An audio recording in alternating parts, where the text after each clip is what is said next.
When Jethro, the priest of Midian, Moses's father-in-law, heard of all that God had done for Moses and for Israel, his people, and that the Lord had brought Israel out of Egypt.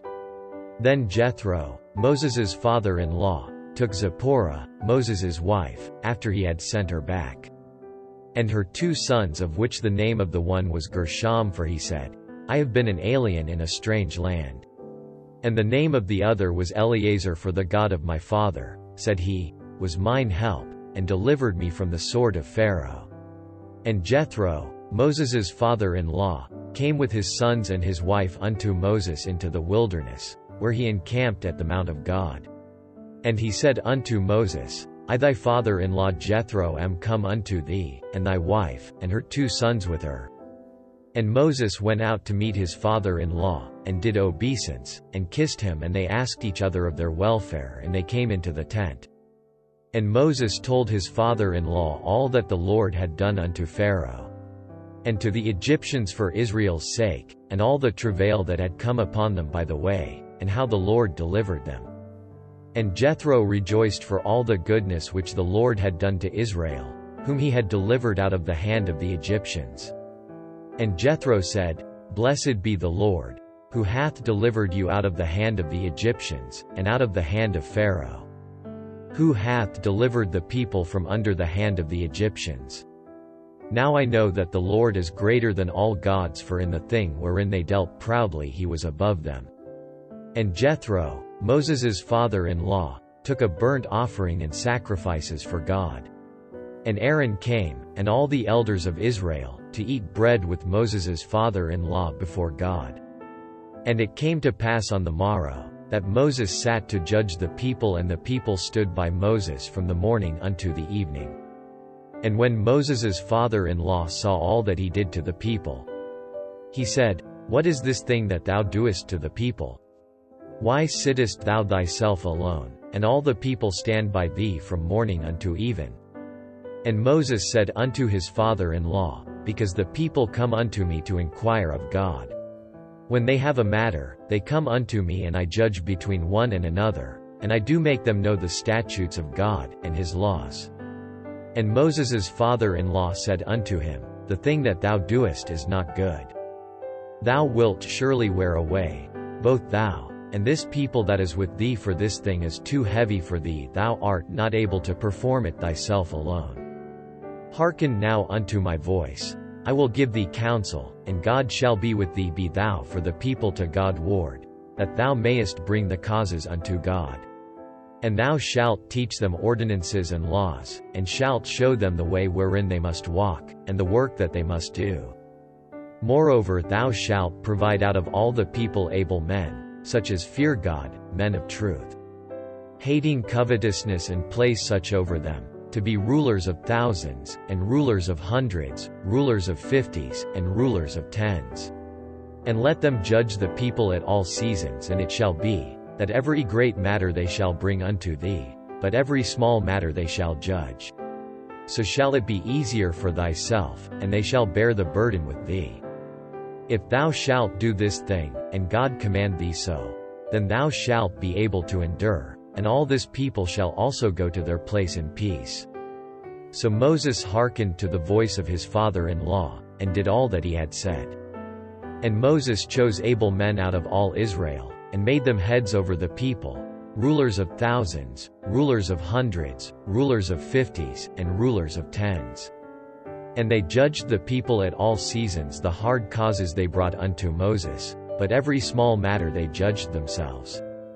And Moses let his father-in-law depart, and he went his way into his own land.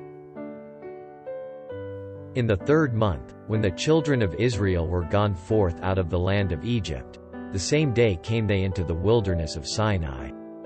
For they were departed from Rephidim, and were come to the desert of Sinai, and had pitched in the wilderness, and there Israel camped before the mount. And Moses went up unto God, and the Lord called unto him out of the mountain, saying, Thus shalt thou say to the house of Jacob, and tell the children of Israel, Ye have seen what I did unto the Egyptians, and how I bare you on eagle's wings, and brought you unto myself. Now therefore, if ye will obey my voice indeed, and keep my covenant, then ye shall be a peculiar treasure unto me above all people, for all the earth is mine. And ye shall be unto me a kingdom of priests, and an holy nation. These are the words which thou shalt speak unto the children of Israel. And Moses came and called for the elders of the people, and laid before their faces all these words which the Lord commanded him. And all the people answered together, and said, All that the Lord hath spoken we will do. And Moses returned the words of the people unto the Lord. And the Lord said unto Moses, Lo, I come unto thee in a thick cloud, that the people may hear when I speak with thee, and believe thee forever. And Moses told the words of the people unto the Lord. And the Lord said unto Moses, Go unto the people, and sanctify them today and tomorrow, and let them wash their clothes. And be ready against the third day, for the third day the Lord will come down in the sight of all the people upon Mount Sinai. And thou shalt set bounds unto the people round about, saying, Take heed to yourselves, that ye go not up into the mount, or touch the border of it. Whosoever toucheth the mount shall be surely put to death. There shall not an hand touch it, but he shall surely be stoned, or shot through, whether it be beast or man. It shall not live when the trumpet soundeth long, they shall come up to the mount. And Moses went down from the mount unto the people, and sanctified the people, and they washed their clothes. And he said unto the people, Be ready against the third day, come not at your wives. And it came to pass on the third day in the morning, that there were thunders and lightnings, and a thick cloud upon the mount, and the voice of the trumpet, exceeding loud, so that all the people that was in the camp trembled. And Moses brought forth the people out of the camp to meet with God, and they stood at the nether part of the mount. And Mount Sinai was altogether on a smoke, because the Lord descended upon it in fire, and the smoke thereof ascended as the smoke of a furnace, and the whole mount quaked greatly. And when the voice of the trumpet sounded long, and waxed louder and louder, Moses spake, and God answered him by a voice. And the Lord came down upon Mount Sinai, on the top of the mount, and the Lord called Moses up to the top of the mount, and Moses went up. And the Lord said unto Moses, Go down, charge the people, lest they break through unto the Lord to gaze, and many of them perish. And let the priests also, which come near to the Lord, sanctify themselves, lest the Lord break forth upon them. And Moses said unto the Lord, The people cannot come up to Mount Sinai, for thou chargedest us, saying, Set bounds about the mount, and sanctify it. And the Lord said unto him, Away, get thee down, and thou shalt come up, thou, and Aaron with thee. But let not the priests and the people break through to come up unto the Lord, lest he break forth upon them. So Moses went down unto the people, and spake unto them. And God spake all these words, saying, I am the Lord thy God, which have brought thee out of the land of Egypt, out of the house of bondage. Thou shalt have no other gods before me. Thou shalt not make unto thee any graven image, or any likeness of anything that is in heaven above, or that is in the earth beneath, or that is in the water under the earth. Thou shalt not bow down thyself to them, nor serve them, for I the Lord thy God am a jealous God, visiting the iniquity of the fathers upon the children unto the third and fourth generation of them that hate me, and showing mercy unto thousands of them that love me, and keep my commandments. Thou shalt not take the name of the Lord thy God in vain, for the Lord will not hold him guiltless that taketh his name in vain. Remember the Sabbath day, to keep it holy. 6 days shalt thou labor, and do all thy work.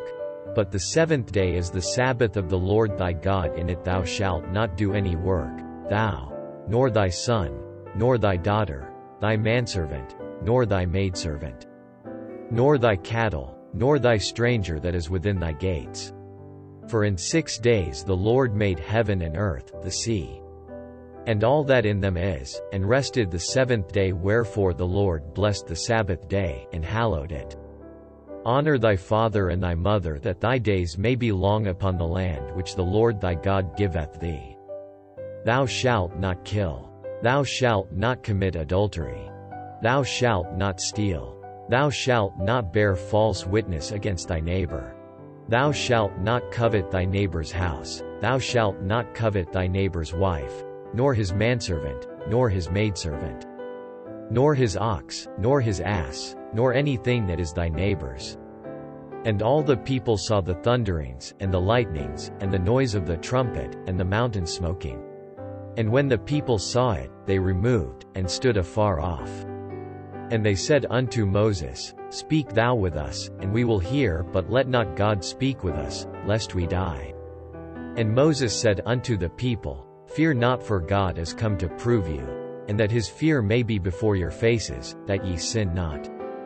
And the people stood afar off, and Moses drew near unto the thick darkness where God was. And the Lord said unto Moses, Thus thou shalt say unto the children of Israel, Ye have seen that I have talked with you from heaven.